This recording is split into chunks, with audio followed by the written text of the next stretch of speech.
Rodrigo Espina Prieto es vicedirector de investigaciones del Instituto Cubano de Investigación Cultural Juan Marinello. Estuvo trabajando antes en los temas raciales de Cuba. Rodrigo, gracias por la entrevista con Claxo Televisión. Gracias a ustedes por seleccionarme. ¿Por qué la dedicación al...? Yo siempre le pregunto a los investigadores por qué se dedican a lo que se dedican. A veces por qué eligieron su carrera, pero sobre todo a los temas y al oficio concreto. ¿Por qué la dedicación a los temas raciales? Las dos preguntas serían, en el caso cubano, curiosas, porque a mí se me reconoce como antropólogo. Sí. Muchas personas me reconocen como tal, realmente soy filólogo. En Cuba no se estudia antropología. Ajá. Sin embargo, hay muchas personas que se dedican a esta ciencia y, bueno, logran ser reconocidas por la sociedad, no porque uno se lo diga, como antropólogo, cosa que es curiosa. Yo tengo una tesis sobre la antropología en Cuba y trabajo unos talleres y la base en esas tesis, dos tesis de trabajo. Una, la antropología en Cuba es un reclamo social. Muchas personas quieren ser antropólogos, se dedican, o la gente se busca los temas antropológicos. Y al no estudiarse en Cuba, entonces también digo que la antropología es una ciencia cimarrona en Cuba, ¿no? Busca formas alternativas de llegar. Pero creo que es una ciencia que en los últimos años está teniendo auge, fuerza. Varias instituciones científicas como el Marinello, el Instituto Cubano de Antropología, la Fundación Fernando Ortiz, por mencionar las más conocidas en La Habana, también en otras provincias sucede. Bueno, pues están tratando de, cada uno en sus formas, en sus métodos, darle fuerza a esta ciencia, que repito, un reclamo social. No es que aporte algo algo extraordinario, sino que es la visión que falta en la formación académica cubana. Si faltara la sociología, bueno, pues el reclamo sería hacia la sociología, en este caso la antropología. Bueno, eso es un aspecto. El tema. Bueno, yo te voy a decir que el tema me escogió. En el sentido, no porque es un elegido en absoluto, sino no era un tema que me interesaba. Yo me gradué relativamente tarde de la universidad, bastante adulto. Venía de enseñanza de español, venía de biblioteca. Y estaba en un instituto, el hoy Instituto Cubano de Antropología, tenía otro nombre en aquel momento, donde desde los años 80 ya muchos investigadores estaban trabajando o interesados en esta temática. En Cuba, en el año 86, salió un libro de una magnífica persona, yo no lo conocí, pero tengo las referencias, donde se afirmaba que el fenómeno del racismo había huido para siempre de Cuba y más nunca volvería. Un libro con muy buenas intenciones, pero que no reflejaba una realidad, sino más bien un anhelo, un deber ser que el ser. Aquello se discutía en el instituto, acababa de llegar. Sí. ¿Y cómo era? ¿No había oído, pero había empezado a oír por lo menos? Bueno, pienso que sí. A lo largo de la entrevista, de la conversación, no quiero llamar entrevista, la conversación que vamos a tener, podemos hablar de eso también, ¿no? Sí, yo pienso que las acciones, lo que ha hecho la revolución por la población cubana, creo que ha logrado que muchas desigualdades, por lo menos, sean ubicadas, sean señaladas. Hay acciones, en unas más, en otras menos. Por ejemplo, si habláramos del tema de la mujer, no es mi especialidad, habría mucho positivo que decir. Sí. Si hablamos de otros temas también, ¿no? En el caso del tema racial, de las relaciones raciales, del racismo, bueno, pues también lo que sucede es que me parece que se ha ido convirtiendo en un tema tabú, en un tema que solamente habría que hablarlo en el sentido positivo, en aquel momento, en función de, como se decía, la unidad del pueblo cubano, no darle pie al enemigo, toda una serie de frases de un momento determinado de nuestra historia política y cultural, que por suerte creo que se va superando y hay una intención estatal, gubernamental, partidista, en el sentido que se supere. Pasa que hay esquemas que son más lentos que los otros elementos, ¿no?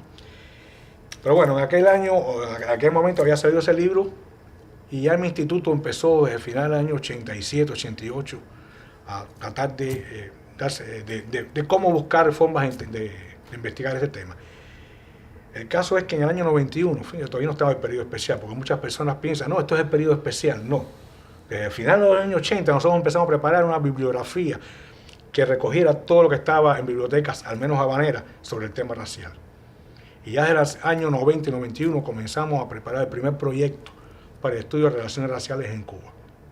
En el año mismo 91 empezamos a cometer tareas sobre el tema racial. De forma tal que ya en el 96 se presentó un proyecto al sistema de estudio de programas y proyectos que culminó en el 99 y se hizo otro de continuidad que terminó en el 2003. Después podemos hablar de los resultados. Ahora, ¿por qué me interesó? Yo digo que ya que esto no es un tema que responde a un interés académico, sino una profesión de fe. Es un problema ético.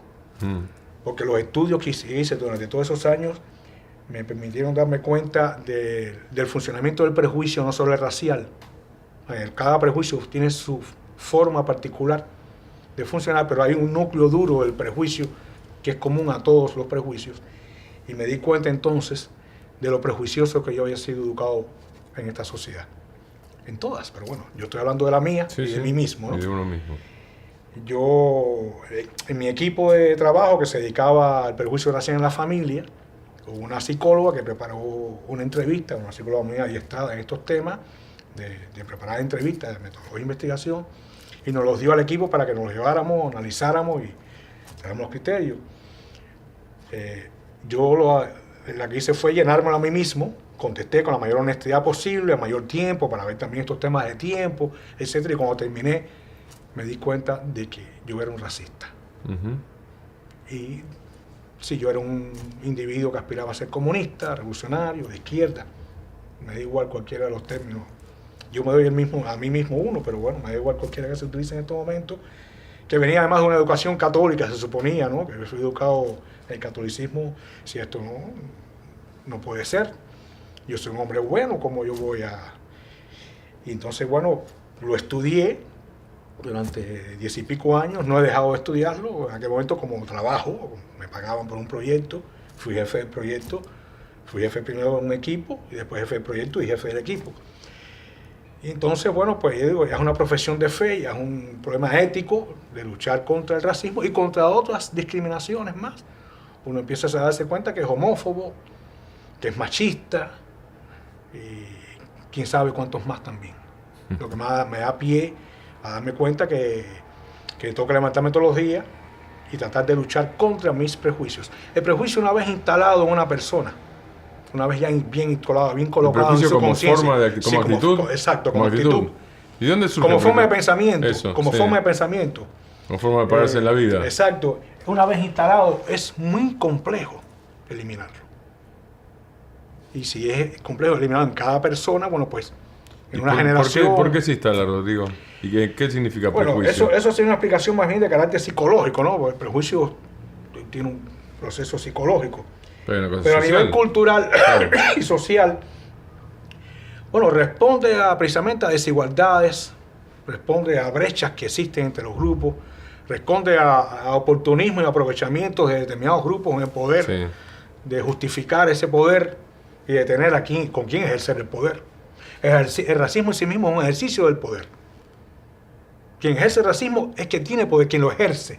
Porque habría un momento que es el prejuicio, pero habría un momento que es la discriminación. Donde aquí que hay prejuicio, hay un intento de aplicarlo, hay un intento de discriminar. ¿Podré o no podré? De acuerdo con el poder que yo tenga. Ejemplo, una institución tiene el poder, bueno, pues ejerce su prejuicio, el prejuicio que sea. Sí. Un individuo tiene determinado poder, quizás no puede ejercer el prejuicio a nivel social, pero ejerce el prejuicio en su familia, en su casa, en su medio más inmediato.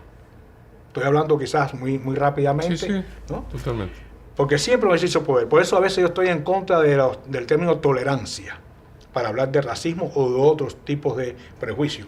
Porque el que tolera es que tiene poder. Claro. El padre le dice al niño, ¿te voy a tolerar o no te voy a tolerar? Es asimétrico. Porque yo tengo poder. Y el día que yo quiera, dejo de tolerar. No, desgraciadamente no tenemos términos sustitutos todavía. Yo utilizo el término convivencia, Sí. pero no es un real sustituto. Y vuelvo, Rodrigo, a lo que preguntaba antes. Ya con la conclusión de la primera impresión, saliendo del prejuicio y avanzar a las investigaciones, la conclusión es en qué medida el racismo huyó Bueno, de Cuba habría que hablar en qué medio huyó y en qué medio no huido. y en qué medida no. ¿Qué medio no huido? Porque si uno seguía por impresiones, huyó. Bueno, me alegro que un extranjero pueda tener esa impresión. Sí. Me alegro que un Sobre extranjero... todo si se algo compara sepa. con Brasil, por ejemplo. Vamos a poner un ejemplo Acuérdese, latinoamericano.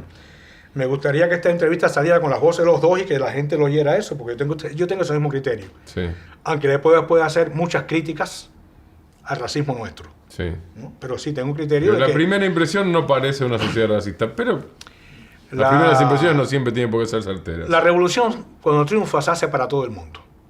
Blancos, negros, hombres, mujeres, habaneros, orientales, ¿no? Como le decimos nosotros a la región de allá de Santiago de Cuba, Granma. Hay 5 provincias que antes constituían una sola, Oriente. Entonces decimos oriental. O determinados lugares, o, particularmente más atrasados en su desarrollo, etc. Pero, ¿qué pasa? Que, o sea, repito, sí, se hizo para todo el mundo y todo el mundo empezó a aprovechar. Por eso es que hay un nivel educacional en Cuba superior como población al resto de los países, que vemos a las mujeres en cargos de dirección y con un desarrollo tecnológico. O sea, las mujeres ocupan, creo que el 56, no tengo la cifra, no trabajo el tema, pero están en posición superior en relación con los cargos técnicos en relación con el hombre. Eso posiblemente en ningún otro país de América Latina suceda. El desarrollo se ha tratado de llevar a todos lugares con una gran cantidad de problemáticas, con problemas económicos fundamentalmente. Se puede mencionar el bloqueo, caída del campo socialista, etc. No quiero ver causas particulares porque también habría muchas cosas endógenas, Claro. muchas cosas internas, Sí. deficiencias, errores, insuficiencias, inexperiencias, de todo eso. Pero ¿qué sucede? Que a la larga que fuimos abandonando el tema racial, que en un principio se movió más. Fidel habló en televisión en los propios años 59, en 2 momentos en televisión lo habló, creó un gran revuelo, pero se fue acallando el tema. Y todo tema que usted no le dedique una especial atención, va creando después un problema, va creando brecha, va creando... Sí. va a poder cerrarse poco. Y eso parece que pasó con el tema. Parece no, quito el parece. Pasó con el tema racial. Además, siempre los grupos en el poder, los blancos, los grupos mejor empoderados, para Sí. actualizar mejor la expresión, ¿no? Estaban en mejores condiciones de aprovechar la oportunidad que brindaba la revolución. Y eso pasó. Y el negro se fue quedando atrás.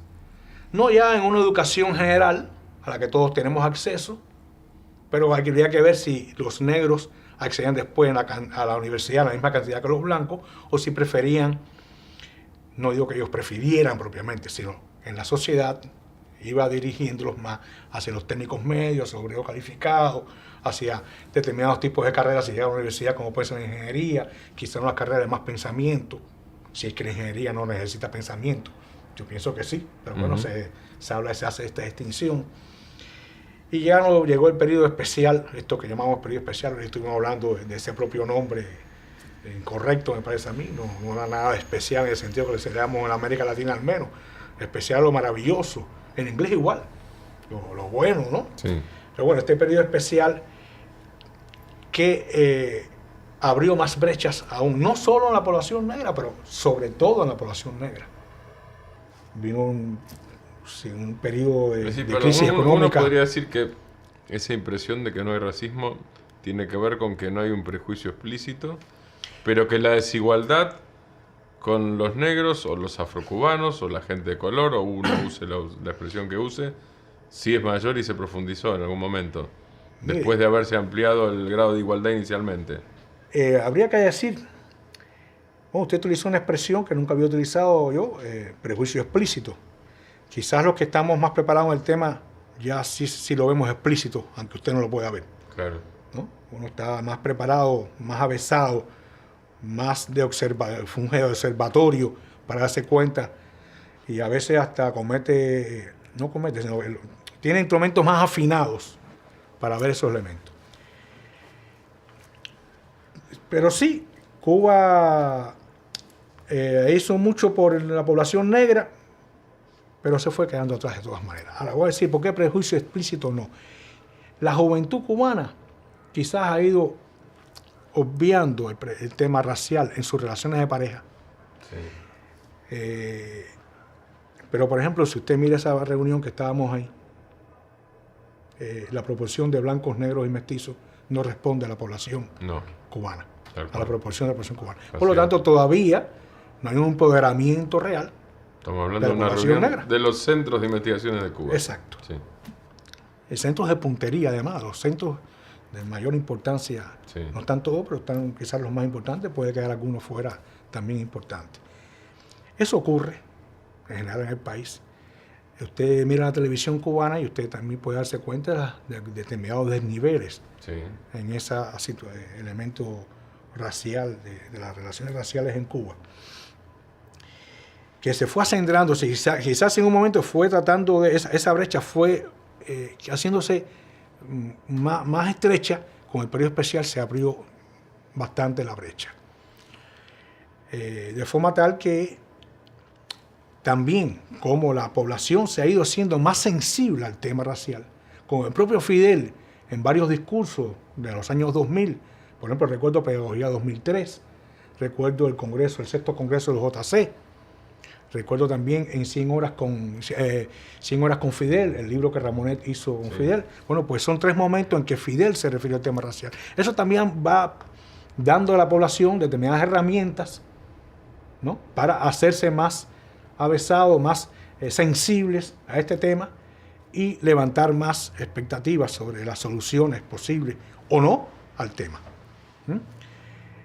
También hablábamos ahorita que la población cubana, la sociedad cubana se ha diversificado, se ha complejizado, había determinados momentos de mayor homogeneidad en nuestras aspiraciones, y aunque algunas determinadas aspiraciones más últimas, finales, se mantengan, las formas de acceso a esos logros que se quieren, las vías, las maneras de actuación se han ido complejizando.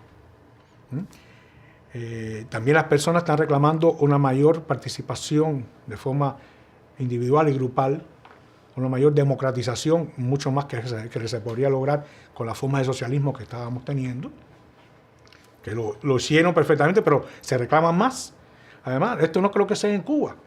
Cuando uno observa los movimientos sociales en el mundo, se da cuenta que la persona está reclamando una forma de participación más allá del gobierno, de los propios gobiernos, las alternativas, sí. y que tenga realmente, no solamente que lo logren, sino que eso se les reconozca, que sean formas realmente. En América Latina está sucediendo sobre todo con los pueblos originarios, también con los afrodescendientes. Uh-huh. Entonces, la población cubana no se queda atrás en eso, participa de todos estos movimientos, todas estas aspiraciones y se nutre de ellas, aunque también hemos nutrido en muchos momentos las formas de actuación sociales. Bueno, pues nos estamos nutriendo de esas también. Y en particular la población afrodescendiente está en esta situación porque sí, perdón, la investigación que realizamos, que se desarrolló en 3 áreas fundamentales, una la esfera sociolaboral, otra la esfera familiar y la esfera cultural, demostró la persistencia del racismo en Cuba, más la creación de nuevos nichos en el propio marco del socialismo que el propio periodo especial y otros momentos anteriores ha ido creando. El periodo especial, ¿por qué? Porque la emergencia profundizó la desigualdad. El periodo especial porque algunos tenían más recursos, no solo materiales, sino simbólicos que otros. El periodo especial es muy complejo, porque implicó, por ejemplo, el acceso de firmas extranjeras, la creación de firmas y otras formas de asociaciones económicas entre Cuba y extranjeros. A veces, y claro, el extranjero a veces no, es un extranjero, un particular. O sea, es un capitalista que vino quizás con muy buenas intenciones, esto habría que discutirlo, dijimos la palabra capitalista, pero bueno, pueden ser buenas personas, pero trae formas de actuación particulares, diferentes a las nuestras. Eso fue creando nichos. Eso fue creando nichos donde quizás el negro no podía penetrar con facilidad. Quizás también habría que poner lo que hizo Cuba, no solamente lo que hizo el extranjero, no toda la culpa es de él.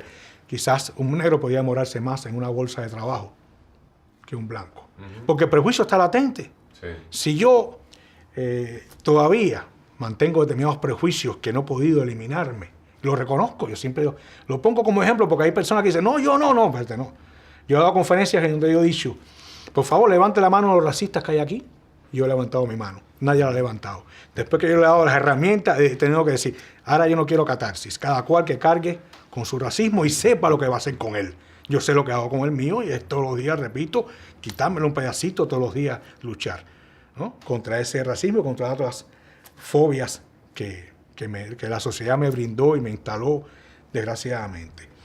Pero, por ejemplo, para seguir abundando en el tema de las desigualdades raciales, por ejemplo, yo que estudié familia, vi cómo las personas preferían tener amistades blancas, por ejemplo, los blancos con blancos, los mestizos con blancos, los negros con negros, no tenían tantas amistades blancas, a pesar de que hay una expresión que todo el mundo dice, yo tengo un amigo, es más, mi mejor amigo es negro. Sí. Por eso nosotros decimos que existe en Cuba un racismo de pero. Expresión que no es nuestra, lo aprendimos en un libro de antropología argentino. ¿Ah, sí? Sí, y yo siempre lo digo para darle crédito, no recuerdo los autores, pero, o sea que siempre tenemos un pero para decir, por ejemplo, los negros todos somos iguales, pero mi mejor amigo es negro, pero, porque aparte el racismo, el prejuicio en particular tiene una forma de actuación que va de los individuos a los grupos, o sea, crecienta, o sea, este negro es mi amigo, pero los negros son, y por ahí puedo decir determinadas características que yo veo como negativas, o de las esferas públicas a las privadas. Podemos ir el negro y yo, considerándome que sea blanco. Otros me podrán considerar que no.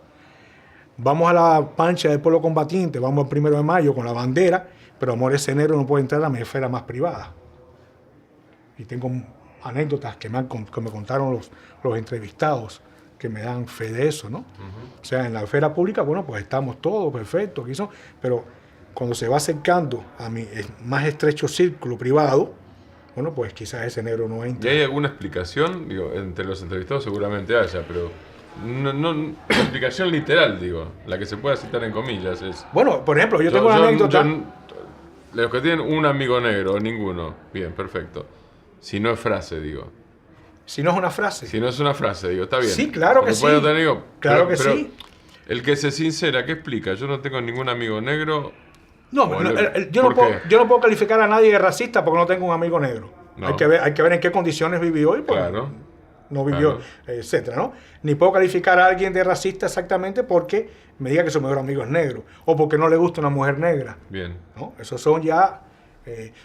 pudiera eso correlacionarlo con el prejuicio racial en general. Claro, por eso. No particular. Tal cual. Pero, por ejemplo, a mí me contaron anécdotas, un hermano, digo hermano porque era él con su hermana.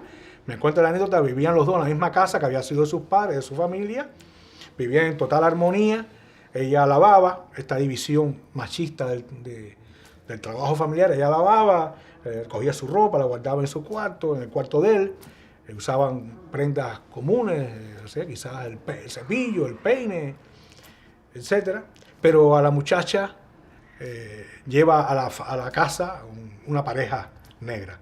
Yo no sé si era totalmente negra, me lo calificó de negro, si era un mestizo, un mulato, como decimos en Cuba. Sí. Y él me lo cuenta casi llorando. Me dice, tuve que pararme en el cuarto y decir, yo ya dije que no quería que nadie estuviera en mi cuarto. Dice, eso al fin y al cabo, si éramos mi hermana, él y yo, y mi hermana siempre entró, era dirigido a él. Y me dijo, Rodrigo, no es porque era un extraño, sino porque era un negro extraño. Porque quizás me dice, si hubiera sido otra persona, otro color, yo me doy cuenta que no, quizás no me hubiera gustado totalmente, pero no hubiera habido un rechazo total. Rodrigo, el periodo especial significó una profundización del racismo, entonces respecto al anterior. Ahora, ¿cómo evitar, si es que se está discutiendo, porque por ahí ni siquiera se está discutiendo, me gustaría saber si se está discutiendo, que lo que se llama la actualización ahora, el cambio económico, la reforma, no haga lo mismo? Bueno, mira, Ya que existe esa experiencia. este tema es un tema muy complejo, muy difícil, que tiene muchas sensibilidades de unos y de otros, Sí. de todos. Cuando uno se lee los lineamientos, ahí aparece la temática de las desigualdades. Y es un tema que se le está dando atención. Quizás uno podría, en las acciones que se hacen, decir determinadas críticas, decir cómo uno lo haría, no cómo lo haría el otro. Pero sí es un tema que hay que atender bien. Yo pienso que es un tema transversal de todos nuestros problemas sociales y económicos, porque, por ejemplo, están surgiendo toda una serie que llamamos aquí en Cuba cuentapropismo. Sí. Que al cabo no son más que negocios privados, Claro. pequeñas y medianas empresas, individuales, pero Familiares. pero es eso. Pero indiscutiblemente que para poner un negocio de ese tipo hay que tener determinados recursos. ¿Quién tiene más acceso a esos recursos? ¿El blanco o el negro? O los blancos o los negros, para decirlo como grupo. ¿No? Indiscutiblemente que los blancos. A veces también hay hasta más know-how en determinadas acciones que en el negro. El negro no es que no las pueda poner, pero todos son quizás una pequeña cafetería. Pero los negocios de paladares, etcétera, que he podido ver sin que sea una investigación, no es un dato de investigación, es una percepción de antropólogo. Los restaurantes gourmet. Los restaurantes gourmet, etcétera, sí. Bueno, pues están en casas residenciales, sí. Donde uno, o sea, de la antigua burguesía o de la actual, donde uno puede poner ese espacio, ¿no? Por lo tanto, sí es un tema que hay que atender. El Estado cubano, bueno, yo creo que sí lo atiende. No con en mi criterio muy personal, no con toda la fuerza que yo quisiera, pero sí lo atiende. Sí lo atiende. ¿Y los investigadores lo siguen atendiendo con interés? Sí, ¿cómo que no? Sí. ¿Cómo que no? Hay investigadores que lo siguen. En el momento que salimos para la entrevista, he estado hablando de Dimitri Prieto Sansoni, del Instituto Cubano de Antropología, que trabaja el tema. Mi propio instituto, mi director, Fernando Martínez Heredia, es un individuo observador del tema, trabajo del tema, tiene libros publicados, compilaciones. Y otros institutos y otros investigadores lo hacen. Además, en Cuba hay una población de muy alto nivel educacional. Y hay montones de personas que están observando el tema, que están escribiendo sobre el tema, ya sean antropólogos, sociólogos, economistas, periodistas. Hay organizaciones que se han ido creando, como esta que yo mencioné ahorita, la ARAC, la Articulación de Redes Afrodescendientes, que se creó en Cuba con apoyo institucional, en particular el Ministerio de Cultura, que está, bueno, haciendo acciones, lleva menos de un año, o sea que tiene poco tiempo de crear, pero está haciendo acciones para lograr articular redes afrodescendientes, algo que también le estoy reclamando a ellos. Digo, yo quiero que articulen redes afrodescendientes, no que nos volvamos a reunir intelectuales o volver a decir lo mismo, ¿no? Porque ya lo dije hace 3 años en una mesa redonda que se hizo en la Feria del Libro de ese año. Dije, en este momento las ciencias sociales están en un callejón obstruido, no sin salida. Llegamos a un nivel, no hemos avanzado más. Hace falta desobstruir eso, quitarlos todas lo que nos está obstruyendo para seguir pensando en estos temas. Y por eso hace falta que también la sociedad civil propiamente se incorpore al debate y dé soluciones. Yo siempre pienso que los investigadores llegan a determinados niveles, llegan a determinados puntos, teoría, pero a veces la solución real viene de la sociedad civil, porque yo no hago nada con decir una tremenda idea si la gente no la acoge, claro. Si las personas no la llevan a cabo. Esto se está estudiando también, por ejemplo, en el sistema educacional cubano. Se hicieron propuestas, yo participé en una comisión encargada por el Estado, fue un encargo estatal, donde estudiamos determinados elementos del sistema educacional cubano. Fue una comisión dirigida por la doctora Lidia Turner, una pedagoga y presidenta de honor de la Asociación de Pedagogos de Cuba, donde yo pertenezco. Hicimos una comisión, un trabajo que, bueno, hizo determinadas propuestas. El sistema educacional es inmenso, tiene montones de elementos, pero que ellos acogieron con beneplácito en aquella reunión, aquella comisión se discutió profundamente el tema, y bueno, yo sé que ha sido acogido. Eso implica cambios en libros de texto, Eso es caro, lento, porque hay que escribir el nuevo libro de texto, hay que preparar a los maestros, hay que aprovechar todos los momentos, cambiar a veces hasta programas. Por ejemplo, yo siempre pongo un ejemplo que creo que ocurre en toda la América Latina. Nos graduamos a preuniversitario, quizás no vamos a ver más nada de humanidades, vamos a tener ingeniería, y no conocemos que existe una literatura africana fuerte, tanto ancestral como contemporánea. La escuela paradigmatiza, la escuela da paradigmas. Cuando a uno le dicen Cervantes y Shakespeare, a uno no se le ocurriría decir en ningún lugar que esas dos personas son mal escritores. Sí. Por lo menos lugares de cultura, ¿no? Sí, sí. Uno dice, no, Cervantes, Shakespeare, aunque quizás no lo ha leído. Yo soy filólogo realmente, por lo tanto me los tuve que leer en la carrera con mi profesora Beatriz May. Y me lo he leído en varias ocasiones a ambos. Pero uno termina y nunca ha leído entonces nada africano. Por lo tanto, puede pensar que en África no hay literatura. Es el colorario de lo que no conozco. Claro. También puede pasar con la literatura asiática, ¿no? Uno no sabe que existen escritores vietnamitas, o solamente las personas más interesadas en estos temas. Entonces, ahí tiene que haber un cambio en la literatura, en los programas de literatura. Cuando la persona termine en enseñanza media superior, bueno, debería conocer que existe. Yo voy a mencionar los que más me interesan a mí. Amos Tutuola, y el libro Bebedor de Vino de Palma, a mí me parece un libro maravilloso. Mi vida en el Bosque de los Fantasmas, Chinua Achebe, Henry López, pero que hay premios Nobel africanos. Nadie Godimer murió blanca surafricana, pero está en África. O Wole Soyinka. Pero también que el Caribe anglófono tiene premios Nobel de literatura. Y al fin y al cabo descienden de esos negros africanos que fueron traídos cuando la colonia, cuando la esclavitud. Por lo tanto, hay que incidir en todos los elementos de la sociedad, en todas las instituciones sociales para poder avanzar en el racismo. No ni siquiera incidiendo solo sobre lo que uno cree que es problema de racismo. No es llevando más personas de determinados colores a un lugar o haciendo un balance. También puede hacerse eso. Quizás no estoy en contra, pero a veces uno lleva a una persona de un color a un lugar para que haga una acción y esa persona no está interesada en esos temas y sin embargo lleva a una persona de otro color y si está interesada en el tema y es la que hace la acción. Claro. O sea, también es escoger a la persona apropiada. Y si es de la característica, pues estamos hablando aquí de lo racial, pero puede ser en cualquier tipo de prejuicio, ¿no? Si es de la característica en relación con el prejuicio, mejor todavía. Pero bueno, sí, en Cuba existe un racismo que no es institucional, no es estatal, eso quiero que quede claro, pero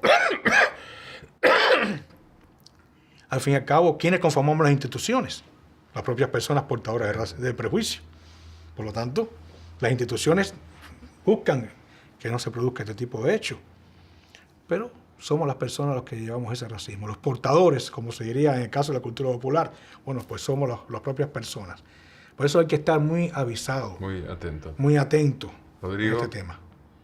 Gracias por la participación en Claxo Televisión. Bueno, ojalá que sirva para algo esto y me gustaría un día poder ver no solo esta, claro está, me gustaría sobre todo tener acceso a las otras entrevistas que ya sé que van a ser maravillosas. Rodrigo Espina Prieto, vicedirector del Instituto Cubano de Investigación Cultural Juan Marinelo.